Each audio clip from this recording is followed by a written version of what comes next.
Hi friends, ఎలా ఉన్నారు? నేను బాగున్నాను. మీరందరూ బాగుండాలని కోరుకుంటున్నాను. ఇప్పుడు మనం బాలల బొమ్మల కథలో మరొక కొత్త కథలోకి వెళ్దాం. కథ పేరు వద్దన్న పని చేస్తే. చదువుతున్నది శోభారెడ్డి. అమరావతి నగరమునకు సమీపంలో వైకుంఠపురం అనే గ్రామంలో రత్నాచారి అనే పండితుడు ఉండేవాడు. ఆయన సకల శాస్త్రాలు అభ్యసించినవాడు. అతని వద్ద శివానందుడు పనిచేసేవాడు. శివానందుడు రత్నాచారికి సంబంధించిన పనులన్నీ చేసేవాడు. ఇంటిని ప్రతిరోజు దుమ్ము దులిపి పరిశుభ్రంగా ఉంచేవాడు. ప్రతిదినం పూల కుండీలలో పూలను మార్చి ఇంటిని పూలతో అలంకరిస్తూ ఇంటిలో సువాసనలు వెదజల్లున అట్లు చేసేవాడు. వంటిల్లను శుభ్రంగా ఉంచేవాడు. ఇల్లు అందంగా ఉండేలా తీర్చిదిద్దేవాడు. రత్నాచారికి పరిశుభ్రత అంటే ఇష్టం. ఏమాత్రం అపరిశుభ్రత ఉన్నా కోపగించుకునేవాడు. ఒకరోజు భోజనశాలలోని టేబుల్ను చక్కగా పరిశుభ్రంగా ఉండునట్లు చేశాడు శివానందుడు. తర్వాత హాలులోని సోఫాలను దులిపి వాటిపై తలగడలను అమర్చి గది నిండా వాసన వచ్చినట్టు పూల అత్తరలను చల్లి ఇంటిని అందంగా ఉండేలా చేస్తున్నాడు. అదే సమయంలో ఇంటి తలుపులు ఎవరో తట్టారు. శివానందుడు తలుపు తీసి చూశాడు. జమీందారు గారి పుత్రిక మాలిని, ఆమె స్నేహితురాండ్రు వచ్చారు. వారిని సోఫాలపై కూర్చుండబెట్టి శివానందుడు రత్నాచారికి ఈ విషయం తెలిపాడు. రత్నాచారి వచ్చి వారి యోగక్షేమాలను కనుగొన్నాడు. అది టీ సమయం. అతిథులకు టీ ఇవ్వాలి అనుకుంటూ శివానందుడు టీ కలుపుదామని చూస్తే పాలు లేవు, టీ పొడి లేదు, తినటానికి కనీసం బిస్కెట్లు కూడా లేవు. ఏం చేయాలో అర్థం కాక అలాగే వంటింట్లో తచ్చాడుతూ తిరిగాడు. రత్నాచారి వంటింటిలోకి వచ్చి విషయం కనుగొన్నాడు. తర్వాత శివానందుడితో, శివానంద, నీవు బల్లపై ఖాళీ ప్లేటు, ఖాళీ గిన్నెలు ఉంచు, అలాగే టీపాట్లో వేడి నీరు పోసి ఉంచు అని వెళ్ళిపోయాడు. శివానందునికి అర్థం కాలేదు. అయినా యజమాని చెప్పిన పని చేశాడు. రత్నాచారి తన కోటును ధరించాడు. మాలినిని, ఆమె స్నేహితురాండ్రను బల్ల వద్దకు టీకి ఆహ్వానించాడు. వారు వచ్చి కుర్చీలపై కూర్చున్నారు. వారి ఎదురుగా ఖాళీ పల్లెములు ఉన్నాయి. అర్థం కాక అక్కడ పాత్రలపై మూతలను తీసి చూశారు. ఆశ్చర్యం, అవి కూడా ఖాళీగానే ఉన్నాయి. వారు అయోమయంగా రత్నాచారి వైపు చూశారు. రత్నాచారి శివానందుని వంటింట్లోకి వెళ్ళమన్నాడు. శివానందునికి ఏం జరుగుతుందో తెలుసుకోవాలని కుతూహలంగా ఉన్నది. కానీ ఏం చేస్తాడు? యజమాని ఆజ్ఞ పాటించాలి కదా. అందుకని వంటింట్లోకి వెళ్ళి తలుపు సందులో నుంచి ఏం జరుగుతుందో గమనించసాగాడు. రత్నాచారి మాలినితో, రాణి, నీకేం కావాలి అని అడిగాడు. ఆమె రొట్టెలు, మంచి వెన్న కావాలని అంది. ఆమె స్నేహితురాలు, నాకు కూడా రొట్టె, మంచి జామ్ కావాలి అన్నది. మరొక మిత్రురాలు, నాకు గారెలు, దానిలో కొబ్బరి పచ్చడి కావాలి అన్నది. మరొక ఆమె వేడివేడి బజ్జీలు కావాలి అని అడిగింది. రత్నాచారి రొట్టెలు, వెన్న, జామ్, గారెలు, బజ్జీలు, కొబ్బరి పచ్చడి, రండి, వెంటనే రావాలి అన్నాడు. ఆశ్చర్యంగా ఒక పాత్ర నిండా గారెలు, ఒక దానిలో గుమగుమలాడే వెన్న, మరొక దానిలో యాపిల్ పండ్లతో చేసిన జామ్, ఒక పళ్ళెం నిండా రొట్టెలు, మరొక పాత్రలో కొబ్బరి పచ్చడి ప్రత్యక్షమయ్యాయి. మీకు కావలసినన్ని తినండి అంటూ వాటిని వడ్డించాడు రత్నాచారి. వారు వాటిని తింటూ వాటి రుచిని తెగ మెచ్చుకున్నారు. తర్వాత అందరికీ టీపాట్ నుండి కప్పుల్లోకి టీని వంచాడు. శివానందుడు టీపాట్లో నుండి వేడి నీరు వస్తాయని అనుకున్నాడు. కానీ వేడివేడి టీ వచ్చింది. అందరూ టీ తాగారు. తర్వాత రత్నాచారి శివానందని పిలిచి, శివానంద, మేము మంగళగిరి నరసింహస్వామిని దర్శించుటకు వెళుతున్నాము. అక్కడి నుండి వారిని అమరావతి పంపి నేను ఇంటికి వస్తాను. నీవు ఇంటిని శుభ్రంగా ఉంచు అన్నాడు. శివానందుడు అలాగే అన్నాడు. తర్వాత రత్నాచారి శివానందని కోటి ఇచ్చి, దీనిని నా రూంలో భద్రపరచు.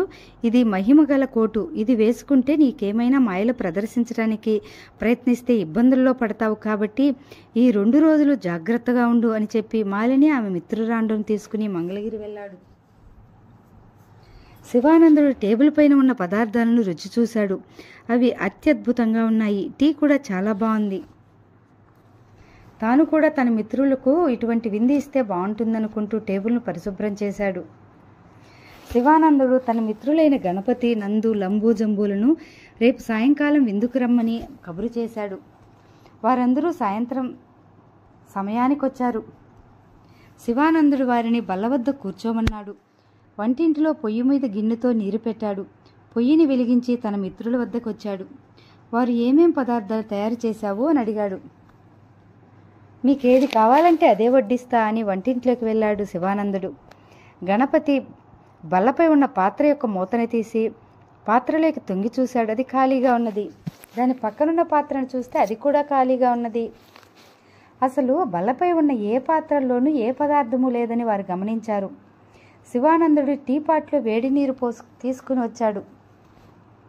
జంబు, శివానంద, మమ్మల్ని విందుకు పిలిచి ఖాళీ గిన్నెలు మా ముందు పెట్టావు, ఇదేం పనిరా అన్నాడు. శివానందుడు, ఓహో, గిన్నెలను చూశారా? సరే, అసలు సంగతి చెప్తాను వినండి. నేనిచ్చే విందు సాధారణ విందు కాదు, మీరే చూస్తారుగా, ఒక్క నిమిషం ఆగండి అంటూ రత్నాచారి గదిలోకి వెళ్ళి అతడు వేసుకునే కోటును వేసుకున్నాడు. తన మిత్రుల వద్దకు వచ్చి, ఇప్పుడు చెప్పండి మీకేం కావాలో అని అడిగాడు. గణపతి, నాకు లడ్లు కావాలి అన్నాడు. నందు, నాకు జాంగ్రీలు కావాలి అన్నాడు. జంబు, నాకు రసగుల్లాలు కావాలి అన్నాడు. శివానందుడు చప్పట్లు కొట్టి, లడ్లు, జాంగ్రీలు, రసగుల్లాలు రావాలి అన్నాడు. పాత్రలన్నీ ఖాళీగానే ఉన్నాయి. శివానందుడు మరలా గట్టిగా అరిచాడు, లడ్లు, జాంగ్రీలు, రసగుల్లాలు రావాలి, ఈ పాత్రలు నిండాలి అని. కానీ ఏ పాత్ర నిండలేదు, ఏదీ రాలేదు. శివానందానికి ముచ్చెమటలు పోస్తున్నాయి. మిత్రుల ముందు అవమానింపబడుతున్నానని బాధపడ్డాడు. గణపతి అననే అన్నాడు, ఏరా, ప్రత్యేక విందు అంటే ఇదేనా? ఖాళీ పాత్రల్లో మనకు కావలసిన ఊహించుకుని తిన్నట్లుగా భావించటమేనా? శివానందుడు ఏడుపుతో కూడిన గొంతుతో, లడ్లు వెంటనే రా, జాంగ్రీలు పాత్ర నింపు, రసగుల్లాలు పరుగు పరుగున రండి అంటూ బల్లను కొట్టాడు. ఆశ్చర్యం, పాత్రలన్నీ లడ్లు, జాంగ్రీలు, రసగుల్లాలతో నిండిపోయినాయి. అందరూ వాటిని చూస్తూ లొట్టలు వేశారు. మీకు కావలసినన్ని తినండి, సంతోషించండి అన్నాడు శివానందుడు. శివానందునికి ఆనందంగానూ గర్వంగానూ కూడా అన్నది. తాను మొదటిసారి మ్యాజిక్ చేశాడు. తన యజమాని వలనే పార్టీ ఇచ్చాడు. శివానందుని మిత్రులు వారికి నచ్చినవి తింటూ, శివానంద, నీకు ఈ మహిమ ఎలా వచ్చిందిరా అని అడిగారు. శివానందుడు, ఇదేం మాయరా, ఇంకా గొప్ప పనులు చేయగలను. అప్పుడప్పుడు మా యజమానికి నేనే మంత్ర రహస్యాలు చెప్తుంటానంటూ కప్పులలో టీపాట్ను వంచాడు. వేడి వేడి టీతో కప్పులు నిండాయి. శివానందుడు టీ తాగి ఖాళీ కప్పు టేబుల్పై ఉంచాడు. గణపతి ఒక ఆశ్చర్యకరమైన విషయాన్ని గుర్తించాడు. ఒరే శివానంద, ఈ పాత్రలు చూశావా? ఎన్ని తిన్నా ఇవి ఖాళీ కావటం లేదు. పైగా లడ్లు, జాంగ్రీలు, రసగుల్లాలతో టేబుల్ కూడా నిండుతున్నది అన్నాడు. అందరూ ఈ విషయాన్ని గుర్తించి ఆందోళన చెందారు.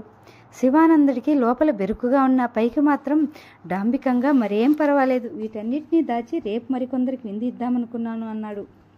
జంబు, ఒరే శివానంద, ఊరు మొత్తం పిలిచిన ఈ పదార్థాలు సరిపోతాయి. ముందు నీ మంత్రశక్తితో వీటిని ఆపేయి. చూసావా ఎలా పెరుగుతున్నాయో? ఇవి ఇలా పెరుగుతుంటే ఈ గదంతా వీటితోనే నిండుతుంది అన్నాడు. శివానందునికి భయం వేసింది. వీటిని ఆపటం తనకు తెలియదు. ఏం చేయాలో తెలియక లోపల గుణుక్కుంటూ, సరే, వీటి సంగతి నేను చూసుకుంటాను, ముందు వేడివేడిగా టీ తాగండి అని వారి కప్పులు అందించాడు. వారు టీ తాగుతుండగా జంబు అరిచాడు, ఒరేయ్, అటు చూడరా, టీపాట్ నుండి టీ బయటకు వస్తుంది. అందరూ టీపాట్ వంక చూశారు. టీపై నుండి టీ పొంగి వస్తుంది. టీతో టేబుల్ నేల తడిసిపోతున్నాయి. శివానందుడు టీపాట్ను తీసుకుని వెళ్ళి వంటింట్లో పెట్టి వచ్చాడు. కానీ టీపాట్ గాలిలో ఎగురుతూ వచ్చింది. అది గాలిలో నుండి టీని వంపుతున్నది. టీతో ఫ్లవర్ వాజులు, అక్కడ ఉన్న పాత్రలు, కప్పులు అన్నీ నిండిపోయాయి. శివానందుడు ఎగిరి దానిని పట్టుకోబోయాడు. అది అందలేదు. పైగా అతని కోటుపై టీ పోసింది. శివానందుడు కోటుపై మరకను చూసి యజమాని తనని తిడతాడని భయపడ్డాడు. శివానందుని మిత్రులు భయంతో తర్వాత వస్తామని చెప్పి వెళ్ళిపోయారు. శివానందుడు కోటును శుభ్రంగా సబ్బుతో రుద్ది మరకను పోగొట్టి దానిని యజమాని గదిలో కుర్చీపై ఆరబెట్టినట్లు వేశాడు. అంతలో గణపతి, జంబూనందులు శివానందుని బయటికి రమ్మని అరిచాడు. శివానందుడు గబగబా బయటికి వచ్చి చూశాడు. టీ కాలువలు కట్టి ప్రవహిస్తుంది. లడ్లు, జాంగిరీలు, రసగుల్లాలు దానిలో కలిసిపోయి నానా బీభత్సంగా ఉన్నది.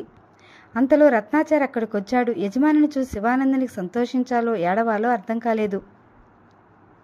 రత్నాచారికి పరిస్థితి అర్థమైంది. వెంటనే మసజచ తతగా ఆగిపో అన్నాడు. ఆశ్చర్యంగా టీ మిఠాయిలు రావటం ఆగిపోయింది. శివానందుడు గుండె మీద చేయి వేసుకుని రమ్మయ్యా అనుకున్నాడు. రత్నాచారి శివానందుని తిట్టాడు. శివానందుడు ఏడ్చి క్షమించమని అడిగాడు. రత్నాచారి శాంతించాడు. సరే, నిన్ను పనిలో ఉంచుకుంటాను. చేయవద్దన్న పనిని చేస్తే వచ్చే ఫలితం చూశావుగా, ఇక నుంచైనా బుద్ధిగా చెప్పిన పనిని చేస్తావా అన్నాడు. శివానందుడు అలాగేనంటూ తలాడించాడు. ఇల్లంతా టీతో, పంచదార రసంతో, లడ్లు, జాంగరీలతో ఖరాబుగా ఉన్నది. ఇంటిని శుభ్రం చేయాలి అన్నాడు. మీరు తలుచుకుంటే నిమిషంలో శుభ్రపడుతుంది అన్నాడు శివానందుడు ఉత్సాహంగా. ఎలా అడిగాడు రత్నాచారి. మీరు మంత్రం చదివారంటే శివానందుని వాక్యం పూర్తి కాకండే శివానంద, ప్రతి పనికి మంత్రశక్తిని ఉపయోగించరాదు. తప్పనిసరి అయినప్పుడు మాత్రమే ఉపయోగించాలి. దానికంటే మానవశక్తి గొప్పది. ఇంటిని శుభ్రపరచడంలో నీవు నేర్పరివి. అందుకని నీవే ఇంటిని పరిశుభ్రపరచు అని గట్టిగా చెప్పి వెళ్ళిపోయాడు. శివానందుడు 4 రోజులు కష్టపడి ఇంటిని శుభ్రపరిచి మరలా దానిని అందంగా తీర్చిదిద్దాడు. వద్దన్న పని చేసినందుకు శివానందుడు పాపం చాలా ఇబ్బందులు పడ్డాడు. అందుకని పెద్దల అనుభవంతో చెప్పిన మాటలు వినాలి. ఈ కథ ఇంతటితో సమాప్తం.